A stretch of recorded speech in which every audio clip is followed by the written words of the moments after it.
everyone, welcome back to the Broken Wind Workshop with me, Laura, and we are continuing with the flute repair series. Okay, so I have now worked on the padding on these 4, and I found the problem with the pads not coming out. The previous repairer, whoever it may have been back in the day, had glued in the paper washers into the back of the pad cup, and so the glue had then stuck to the back of the pads. So the pads weren't glued in per se, but they became attached to the glue that was on the washers, and so hence making it rather tricky for me to do. So thank you, whoever that was. That wasn't easy of you. So anyway, they are done now, and it's now important to regulate them. Now, one of the most important things with all instruments really, but woodwind particularly, is balance. You have to balance the pads themselves so they sit flush on the tone holes, and then you have to balance the keywork to work together. So the regulation here, this is your right, I've got it that way around, this is how you play, like that, this way, and each of these 3 keys here has to close this one.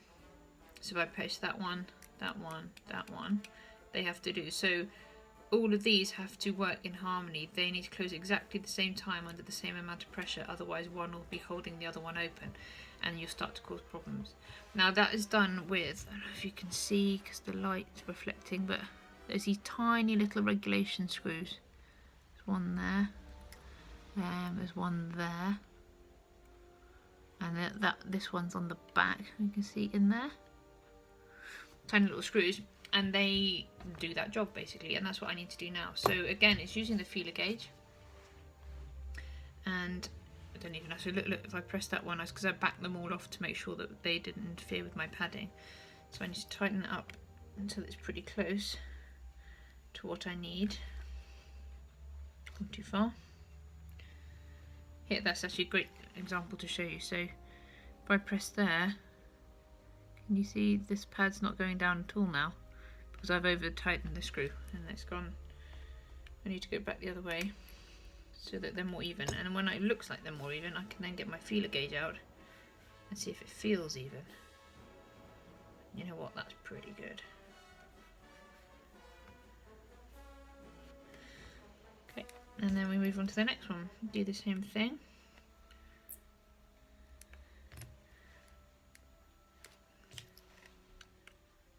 The tiniest of turns on these screws can make the massive difference on the job that they're doing. So it's a real sort of delicate balancing act between. I remember my old workshop manager, who took me under my wing when I was an apprentice, used to think, when he would check my work, he'd say things like, yeah, it needs a tad more on that one, a smidge more on that one, and a smidge of a tad on that one. It's like, okay. Technical terms, but I knew what he meant. And it's literally the tiniest of turns. A smidge, or a tad, or a smidge of a tad. Gary, you're a legend. Yeah, makes the biggest of differences.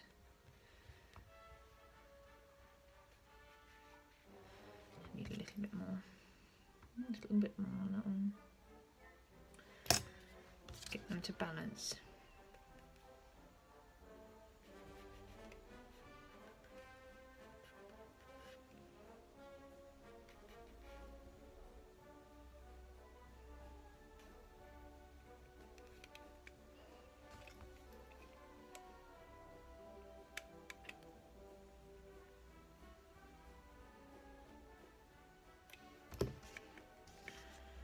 There we go, last one. Nearly done. Well, at the moment you can check when you test it as well, but you want to be as accurate as possible, especially with the flute. The smallest of leaks can make such a big difference, especially when you give it to a little beginner who hasn't got much strength in their grip, and you don't want them to be going white knuckled trying to get all the right notes out. You want it to be a nice delicate light action. It requires minimum effort and air to get the notes out. Otherwise, especially on a student instrument, you want to help them as much as possible, make their job as easy. The last thing you want is the instrument to be tricky to play and it puts them off learning, because that's just a horrid thought.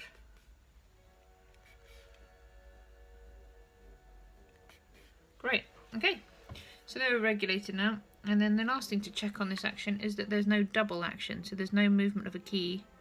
I need to check that this one has no movement before it moves that one. That's pretty good. Pretty good.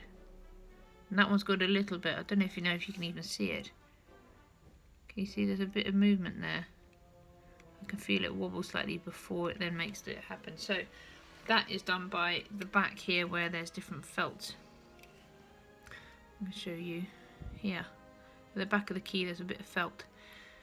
So it's a case of making sure that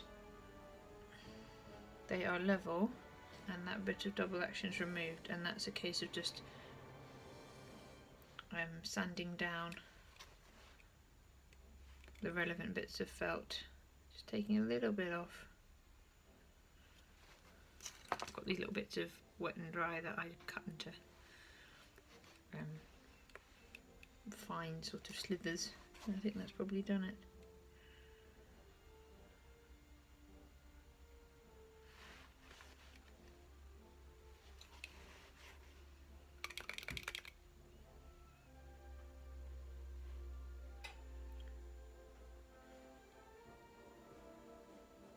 Yep, happy with that. So that's the right hand action done. So basically that's what happens on the flute all the way up, that kind of padding. You either have to move the washes inside to level them on the tone hole, you have to replace the pads and balance the washes inside to make them level on the tone hole, and then once they're all in and they're happy with the padding, it's then a case of regulating certain pads closing at the same time, removing any double action movement in keys, and then balancing up the instrument. So there's more regulation up and down the instrument. So all the keys are on now, all the padding is sorted, done all that. All the keys are regulated within themselves, so these four are done, these two are together, these two are together. But there's a couple that work, as I say, up and down the instrument. Now, if I press this one here, you see there's a little arm here that makes this one go down too. So you have to make sure that not only do they close together, but this one isn't holding these two open. Again, it's all about balance. And the same here, if I press this one, you see this one moves. This is the long B flat. And so, again, you have to make sure that this one's closing down enough to be in balance with these ones, but also it's not holding these ones open. And that's done with this one at the back. See that one there?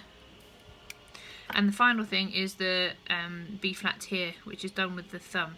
So you can press that one, then when I press the thumb, closes this one on the front. So again, you have to make sure that they're working in harmony. And I've done all that, so it is balanced, which is nice. And then the final thing to do, oh, I didn't show you, I've also done the foot joint while I was not talking to you. It's basically exactly the same. It's got the three keys are on one rod. These two have to work in harmony, so they close together or separately. But you need to make sure that they don't hold each other open. And the final thing to do is talk about the head joint. As you can see, it needs a good clean, inside and out, and there's a label there I need to take off. But inside here is a head joint cork. If I unscrew the end, you can see there's a screw there, and there's actually a cork attached to it. So if I can take that out, using a cleaning rod, all flutes come with a cleaning rod normally, or you can get hold of them, and there we go.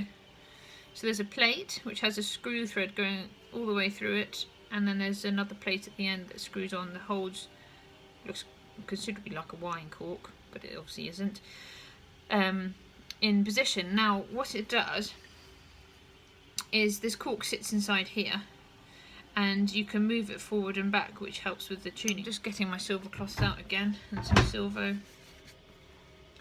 Dab some of that on there. Have one to put on and one to take off. And I'm just going to run it around. I need to take that sticker off, I'll do that in a second. That'll give you an idea of what I'm going to be doing. Or we can go all over the lip plate. That's fine. Flutes have different, some of them have different lip plates. This one's fine to do this on, but you can get them in different finishes. So obviously solid silver, silver plate, you get them gold plated, you get wooden ones. There's lots of different variations. The same with head joints. You can get different head joints to do different things. You can upgrade your head joint before you upgrade your instrument, because that can provide some difference for you without the full expenditure of a high-end instrument. Next thing to do is to put the cork back in. I've cleaned the end of it there as well. You can see that's nice and shiny. I'm just going to put a little bit, very little bit of cork grease on it, just to make it easier to go in. This is very, very dry. It's I mean, the flute's not been used for a long time, and the phone had this kind of maintenance on it, so just take advantage and do it properly. There we go, and then we pop that in, and we just push it, and you can see it moving in there. Push it up until it's about halfway, as good as you can get it. Can you see in there? There we go. And then we screw this back on. Okay, so I'm happy with it mechanically. Now it's just a case of checking over that it plays. Now I'm not a flautist, so please forgive me. I'm, clarinet and sax player, but I do what I need to for repairing.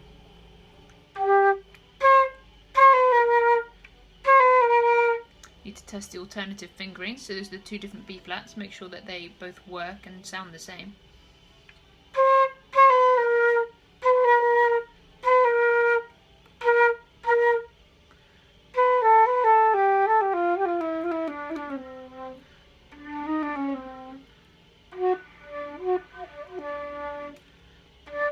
All I'm doing now is just testing with my right hand here how gently I can press the keys and get away with making a note.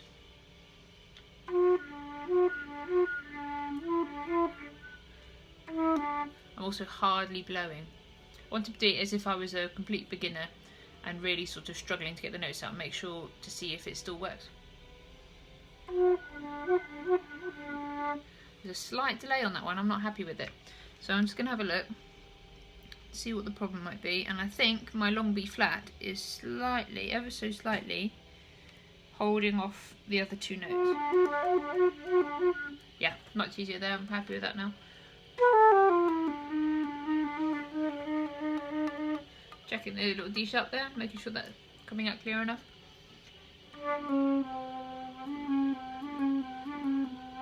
C sharp and C, they seem happy.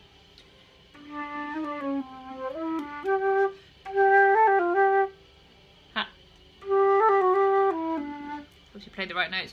There we go. One flute service, job done. I hope you've enjoyed it. I hope it's been informative. If you have any questions, please put them in the comments below and I'll get back to you ASAP. If you're interested in a custom guitar build and or repair, please email me, brokenwind@live.co.uk, or find me on Instagram, laura.brokenwind. Share the Broken Wind love, that would be lovely.